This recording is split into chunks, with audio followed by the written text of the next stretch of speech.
Salut à tous, bienvenue sur la chaîne Carafif, la chaîne libre, gratuite et sans pub, et qui le restera. Merci de me rejoindre pour ce 4e tuto consacré à Art. Je devais dans ce 4e tuto vous parler de géométrie, puis je me suis ravisé. J'ai pensé qu'il serait dommage, puisque nous venons d'apprendre à faire des masques, de ne pas faire de l'applicatif tout de suite, pendant que nous sommes encore chauds. Je vous propose donc dans les prochains tutos d'aborder les 4 modules porteurs des masques paramétriques et dessinés dans Art. Puisqu'il faut bien commencer par un des 4, je vous propose de commencer par le module lissage avec lequel on peut faire des tas de choses, notamment retoucher la peau d'un visage. A tout de suite. Nous le savons maintenant depuis le tuto numéro 2, le module lissage se trouve dans le tiroir des modules de traitement local, en 2e position. Lorsque vous le déroulez, vous avez bien entendu la fenêtre des instances masques, que nous avons déjà vu dans le tuto numéro 2. Un petit module déroulant qui vous permet de sélectionner ce sur quoi vous allez plus spécifiquement vous concentrer, c'est-à-dire la luminance, la chrominance ou les canaux RVB, nous verrons ça dans un instant en détail. Et bien entendu, 2 curseurs, un curseur de rayon et un curseur de détail. Ce curseur de rayon se passe de commentaires, vous l'aurez compris, lorsque vous faites du lissage, vous appliquez sur votre image une sorte de masque de flou dont vous allez pouvoir resserrer le rayon grâce à ce curseur. Mais comme dans tout masque de flou, bien entendu, plus on pousse le réglage et plus on y perd en détail. Ce petit curseur en dessous est là justement pour rehausser les détails partiellement perdus par le curseur de rayon. Puis nous avons enfin, bien sûr, le déroulé des masques avec le masque delta E, les masques de zone, tout ce que nous avons vu dans le tuto numéro 2. Mais maintenant, nous allons rentrer un petit peu plus dans le vif du sujet et voir comment nous servir de tous ces outils pour aller sélectionner une zone particulière, comme par exemple la peau d'un visage. Nous allons donc à partir de cet outil essayer de lisser la peau d'un visage en nous servant au maximum de tous ces outils. A tout de suite. Pour démontrer toute la puissance du module lissage, j'ai choisi le portrait de cette jeune fille. Comme vous pouvez le constater sur le front ainsi que sur les joues, nous voyons apparaître une petite rugosité. On va essayer de se rapprocher hop, un petit peu. Ici, voilà, on voit ces petits détails de peau qui sont un petit peu plus en relief, dirons-nous, même si c'est quand même largement supportable. On le voit dans les petites ridules du front. Bref, nous avons la possibilité d'améliorer tout cela, notamment sur le nez, bref, sur la totalité du visage. Si nous appliquons notre module lissage sur la totalité de l'image, ça n'aura pas beaucoup de sens. Ce que nous voulons, c'est viser plus spécifiquement les tons chers, donc nous allons aller les chercher. Je vous rappelle que nous avons donc activé le module, donc nous avons une instance, donc nous avons un masque. Si je clique sur ce bouton, je vois mon masque, il est à 100% et sur la totalité de mon image, donc d'une opacité pleine et entière.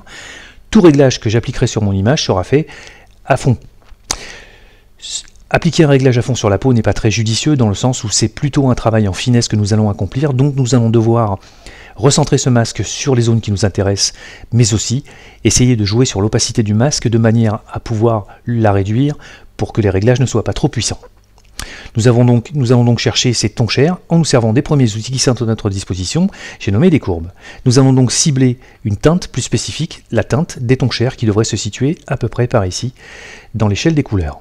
Je vais donc, hop, décaler mon point qui est à gauche, afin de me rapprocher de ce qui me semble être la teinte, puis je vais couper mes bleus et venir me rapprocher, hop, d'un côté, des tons chers. Vous voyez que petit à petit, je me rapproche, je vais pouvoir ajouter ici un point si je le veux, hop, et venir sortir tout ce qui ne m'intéresse pas.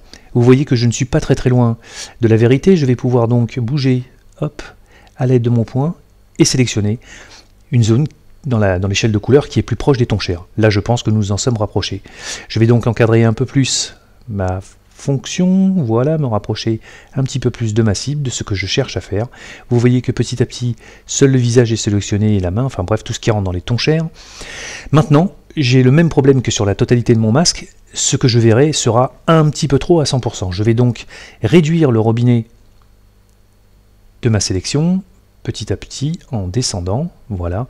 Et vous voyez qu'en descendant, je joue sur l'opacité du masque, et je suis moins fort que précédemment. Afin d'arriver à choper la totalité du visage, je vais maintenant me servir du curseur de flou, et je vais petit à petit étaler, hop,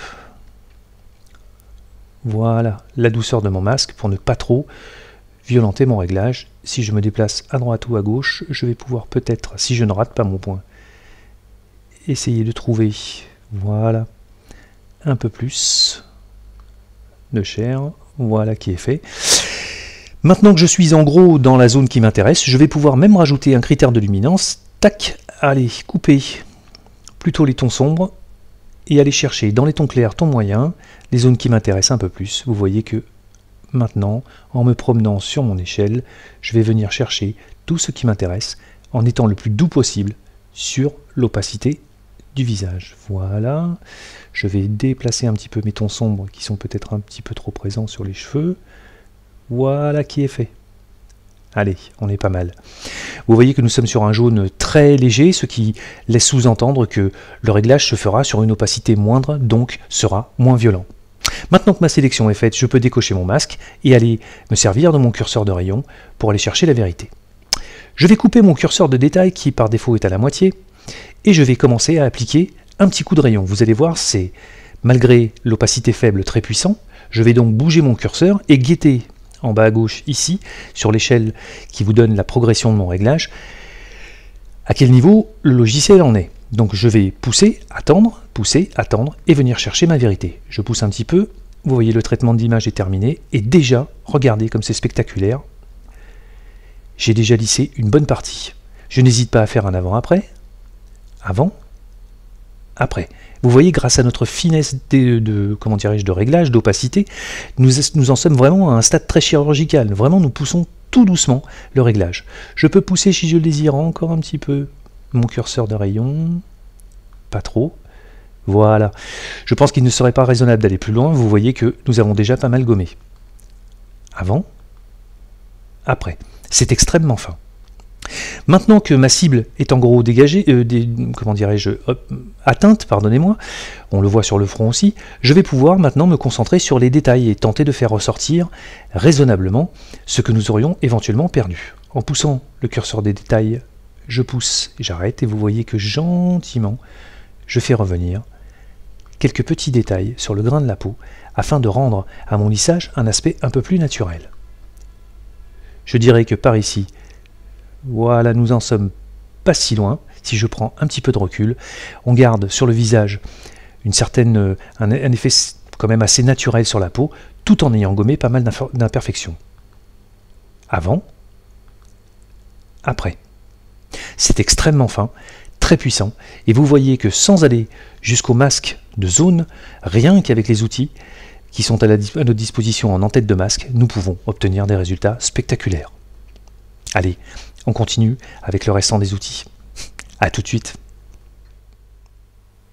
Dans notre premier lissage, nous étions en mode RVB, mais que se passe-t-il lorsque nous passons en mode chrominance ou en mode luminance?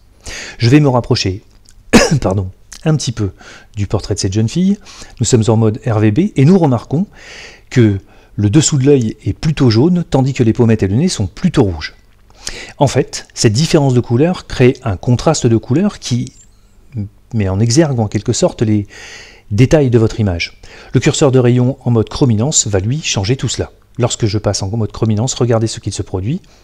Mon lissage bien entendu disparaît et nous voyons une atténuation du rouge par rapport au jaune. Plus je pousse mon curseur de rayon, plus je vais en quelque sorte venir supprimer ces différences de teinte et par le fait venir harmoniser tout cela jusqu'à ce que cela apparaisse comme un lissage. Lorsque nous parlerons de bruit juste après, vous comprendrez pourquoi cet outil fonctionne de la même manière, de cette manière-ci. En attendant, sachez que lorsque vous voulez casser le contraste de couleur, donc lisser en brisant les différences de teinte dans une zone bien distincte, vous pouvez vous servir du curseur de rayon en mode chrominance et ne pas hésiter à pousser jusqu'à, vous voyez, 500 pour obtenir un lissage apparent un peu plus doux, ce qui aura pour conséquence d'harmoniser les teintes sur les zones que vous ciblez. Petite observation, dans ce mode, le curseur de détail n'est pas très expressif. Vous voyez, il ne se passe pas grand-chose. Je vais revenir aux valeurs qui étaient les nôtres. Hop, 3 et moins 5 lorsque nous étions en mode RVB. Moins 5, voilà qui est clair. Je repasse en mode RVB, histoire que nous nous rappelions comment cela fonctionnait. On revoit notre lissage et on revoit nos différences de teinte. En mode luminance, la différence est tout opposée par la force des choses à celle de la chrominance. Regardez, si je passe en mode luminance, hop, je me retrouve avec des effets assez proches de ce que je voyais dans le mode RVB. Regardez, RVB, luminance à un niveau très bas, sauf que cette fois-ci, il va se passer autre chose. Ce sont les nappes de lumière qui vont être en quelque sorte, si j'ose dire, traités par le rayon. Il va être plus en surface que le mode RVB qui lui va viser plus spécifiquement des pixels. Si je pousse mon curseur de rayon, vous voyez que ce sont carrément des nappes de luminosité qui sont lissées et l'impact de ce réglage est tout de suite bien plus puissant. On se rapproche d'un truc un peu plus studio en quelque sorte. Vous voyez que on a tendance à fondre le grain un peu plus violemment, un peu à l'instar de ce que vous feriez avec du maquillage en mettant une poudre sur un visage. Le curseur de détail cette fois-ci lui fonctionne un peu mieux. Vous voyez que nous pouvons faire ressortir des détails et la puissance de cet outil en mode luminance est plutôt pas mal. Regardez, si nous baissons, on peut régler les détails très finement. Là, si je pousse un petit peu, vous voyez que je récupère du grain sur les joues, du grain sur le front, malgré le fait que j'ai poudré, en quelque sorte, le visage de cette jeune fille. Regardez. Avant, après. Génial, non? Si je coupe mon curseur de détail pour démonstration, voici ce que j'obtiens. Vous voyez quelque chose de très doux, très aérien sur le visage, avant, après. On voit bien dans l'avant-après qu'il s'agit bien de nappes de luminosité sur le visage qui sont traitées par bloc, ce qui a pour conséquence de lisser un peu plus le visage jusqu'à lui donner cette espèce d'aspect un peu poudré. Voilà. Vous aurez compris que en jouant sur l'un des trois canaux, vous pouvez obtenir des lissages différents avec une manifestation du curseur de rayon et de détail complètement différente d'un mode à l'autre. Allez, on va descendre plus bas dans les masques et voir comment améliorer encore les choses. A tout de suite. Petite récap avant d'attaquer les masques Delta E. Vous avez vu que nous avons obtenu très facilement des résultats sur le lissage des tons chers de notre visage en venant chercher plus spécifiquement un masque adapté à ce que nous voulions faire. Nous avons réduit la zone générale du masque au ton cher, puis grâce à l'opacité, nous avons réglé ce masque sur une opacité suffisamment douce pour que l'impact de nos réglages soit moindre.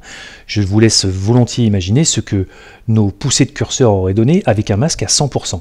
Vous voyez que ces outils sont très souples et permettent d'obtenir des résultats très importants, rien qu'avec les outils qui sont, comme je le dis souvent, en tête de gondole. Pour récapituler, si vous cherchez une cible à partir d'une teinte, servez-vous de la courbe T. Si vous cherchez à viser une chromaticité et non une chromacité, comme je le dis toujours bêtement, merci à François Berne de m'avoir signalé que ma langue fourchait assez régulièrement, servez-vous de la courbe C. En gros, la chromaticité va vous permettre d'aller chercher dans une zone les teintes qui vont prendre un petit peu plus la vedette qu'une autre. Voilà, c'est en gros ce qu'il faut que vous reteniez sur cette courbe. Et la luminance, bien entendu, se passe de commentaires, ce qui est plus clair de ce qui est plus sombre. En faisant une combinaison d'une ou de plusieurs courbes, vous allez pouvoir très facilement obtenir votre cible et obtenir un masque bien délimité. Le curseur de floutage est très important, il permet, comme vous avez vu, de diffuser, d'adoucir votre masque de manière à ce qu'il ne soit pas trop tranché, non seulement dans sa partie centrale, mais aussi sur les bords. Vous voyez que en vous servant de ces outils-là, vous pouvez très facilement construire des masques très précis, très adaptés à ce genre de situation. Il ne vous reste plus ensuite qu'à vous servir de vos curseurs de réglage pour appliquer vos réglages à partir d'un masque qui sera maîtrisé. C'est facile. Il suffit de manipuler quelques minutes, voire quelques heures les outils et vous verrez que vous serez très à l'aise. Rassurez-vous, ne vous faites pas de soucis. C'est bien plus important, bien plus impressionnant en apparence que ça ne l'est lorsqu'on les manipule. Allez, on va jeter un œil sur ces masques Delta E qui obtiennent peu ou prou les mêmes résultats, mais avec un comportement légèrement différent. A tout de suite. Dans le premier mode de ciblage, si j'ose dire, nous avons cherché un point cible, puis nous avons encadré à la base cette cible avec 2 points avant et après. Nous avons resserré notre réglage pour encadrer plus précisément notre cible, puis nous avons joué sur des curseurs sur des courbes de teinte ou de luminance afin d'affiner notre masque, de le réduire au visage et juste au visage avec une opacité raisonnable, et nous avons flouté.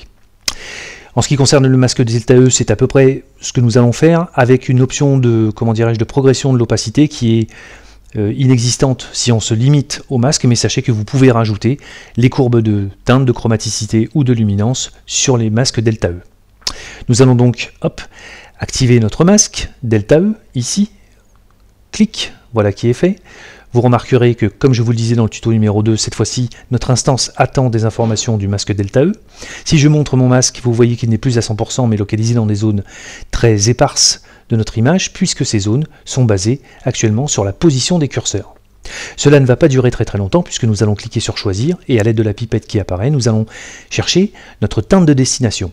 Mais à contrario du mode que nous avons vu précédemment, vous allez voir que ce mode choisir est beaucoup plus précis pour aller chercher une cible. Regardez, je clique et hop, instantanément, on voit bien les teintes retrouvées précisément dans le visage. Nous observons aussi que nos curseurs ont changé, notre couleur est rappelée ici dans cette petite fenêtre. Nous avons la possibilité de venir chercher d'autres teintes en bougeant le curseur, hop, de teinte et en faisant varier celle-ci de manière à nous rapprocher un peu plus de ce que nous cherchions. Et grâce au curseur de luminance, nous allons pouvoir nous rapprocher soit des tons plus sombres de notre cible, attention, pas de l'image, mais de notre cible, et au curseur de pondération, nous allons pouvoir étendre ou restreindre ce masque aux cibles qui nous intéressent. Voilà qui est fait. Le curseur C va nous permettre d'aller chercher dans notre cible les tons qui prennent un petit peu plus la vedette, donc du plus clair au plus sombre. Ici, si je réduis, je vais pouvoir étaler un peu plus mon réglage. Voilà qui est fait. Je n'irai pas plus loin. Et avec le curseur de pondération, je vais pouvoir jouer pour voir dans quel sens tourner mon curseur vers les tons les plus sombres pour les sortir, hop, progressivement de mon réglage. Nous avons toujours à notre disposition les deux curseurs dont je vous parlais dans le tuto numéro 2. Le curseur détendu qui, comme son nom l'indique, plus vous allez le pousser, plus le réglage va s'étendre, et un curseur de décroissance qui lui va faire le contraire, c'est-à-dire qu'il va calmer tout ce qui a tendance à baver. Je peux pousser légèrement mon curseur détendu parce que mon masque est suffisamment précis, je n'irai pas plus loin, hop, mais vous voyez que si je pousse plus loin, je vais étendre cette cible en dehors de ma cible. Je vais donc la laisser approximativement par là, me servir du curseur de décroissance afin de calmer tout ce qui dépasse, voilà, et rester en gros sur le visage. Toujours à ma disposition le curseur de floutage qui va pouvoir fonctionner, je vais pouvoir pousser ce dernier, hop, voilà, afin d'avoir un réglage plus doux, plus diffus sur mon visage. Une fois que mon masque est sélectionné, je coupe son affichage et il ne me reste plus qu'à me servir des curseurs qui sont à ma disposition. Je suis en mode RVB, mais attention, vous aurez remarqué que mon masque n'a pas bénéficié d'une opacité moindre, je vais donc être plus fort sur mon réglage, je devrais donc être plus doux avec les curseurs de rayon. Je vais donc me servir du petit plus, souvenez-vous, dans le précédent réglage nous étions à 3, je vais pousser simplement à 2, et regardez, c'est déjà suffisamment lisse comme ça. Je peux pousser jusqu'à 3, si je veux m'amuser encore un peu, mais vous voyez que là, j'ai déjà un petit peu trop gommé. Allez, ce que nous allons faire, c'est que nous allons rester à 3 et nous allons essayer de compenser ça par le curseur de détail. Je pousse, et vous voyez que progressivement, j'arrive à obtenir une restitution des détails qui est très très fine. Voilà, je vais m'arrêter ici. Ça m'a l'air pas mal, encore un petit peu. Voilà qui est bien. Allez, on va se faire un petit avant-après pour voir. Avant, après. Là, j'ai très très peu lissé. Si je coupais mon curseur de détail, sans doute serais-je, bon, c'est beaucoup trop, je vais remonter légèrement, hop, avant, après. Vous voyez que le réglage là est beaucoup plus puissant que sur le réglage précédent, car on a un réglage d'opacité qui est moindre, mais une efficacité tout aussi importante. Petite observation. Je vais réafficher mon masque, voilà qui est fait, et on voit que mon visage est pris, mais aussi une bonne partie des yeux, ce qui fait que mon réglage général a tendance à lisser aussi une partie des yeux. Nous allons corriger cela grâce aux masques de zone que nous connaissons bien maintenant. Je les active, je crée un masque que je vais dessiner autour des yeux, je vais orienter celui-ci sur mon œil, voilà qui est fait, je vais légèrement agrandir celui-ci, pousser mes arrondis, et je vais le passer en mode soustraction. Voilà, mon œil ne sera plus à l'intérieur, je vais en rajouter un autre, ici, voilà, que je vais tourner. Voilà qui est bien, je suis toujours en mode arrondi, et je suis toujours en mode soustraction. Vous voyez en intersection, on voit bien notre masque. En mode soustraction, celui-ci n'y sera plus. Je vais virer donc, clac, mes réglages, désactiver mon masque. Et vous voyez que cette fois-ci, le lissage s'applique sur tout le visage, mais aura épargné les yeux. Voilà. Nous pouvons donc, bien entendu, combiner les masques paramétriques et dessinés, soit pour ajouter des zones, soit pour en ôter. Vous l'aurez compris, ces masques sont spectaculaires, fonctionnels, efficaces, et vont vous ravir, j'en suis sûr. Est-ce que le module lissage est prévu à l'origine pour lisser le visage? Pas sûr. Ça, on en reparle dans un instant. A tout de suite. Pour être tout à fait honnête avec vous, le module lissage est plutôt un module orienté bruit. C'est la raison pour laquelle vous avez à votre disposition ce gestionnaire de canaux qui vous permet de passer de RVB à chrominance à luminance afin de venir chercher vos cibles plus spécifiquement. Mais nous venons de faire la démonstration qu'un module destiné plutôt à la gestion du bruit peut permettre par exemple de régler le lissage sur la peau d'un portrait. Tous les modules présents dans le traitement local permettent d'être déviés de leur destination d'origine. Pensez-y et nous vous en ferons la démonstration à chaque fois qu'un tuto sera produit sur un des 4 modules présents dans le traitement local. Cette photographie a été prise, comme les informations vous le disent, à 3200 ISO sur un capteur APS-C. Lorsqu'on se rapproche, la sentence est sans appel, on voit un bruit de chrominance très présent ainsi qu'un bruit de luminance. Si ce bruit n'est pas très gênant sur la totalité de l'image, il l'est un peu plus sur le visage. Donc nous pouvons nous amuser cette fois-ci à refaire encore un petit masque afin d'aller chercher les tons chers de notre portrait afin de concentrer notre réglage plus spécifiquement sur le visage. Je vais donc reprendre mon petit curseur de teinte, je vais venir encadrer avec un point ici, réduire comme nous savons le faire maintenant notre masque, voilà qui est fait, je vais écarter un petit peu plus, descendre celui-là et venir chercher plus spécifiquement mes tons chers. Je suis encore un petit peu loin, la peau de cette jeune fille est claire donc je vais être un petit peu plus à droite. Ce curseur m'agace à cause de la vidéo, voilà. Je ne suis pas loin, je descends mon opacité ici, je viens finir d'encadrer ma fonction, voilà qui est très bien. Je peux rajouter si je le désire, comme tout à l'heure, ma luminance, je vais donc couper mes tons sombres et venir à l'aide de mon curseur, pardonnez-moi, chercher plus spécifiquement les tons qui m'intéressent. On ne va pas trop chipoter et puis je vais flouter, voilà, et venir doucement adoucir mon masque.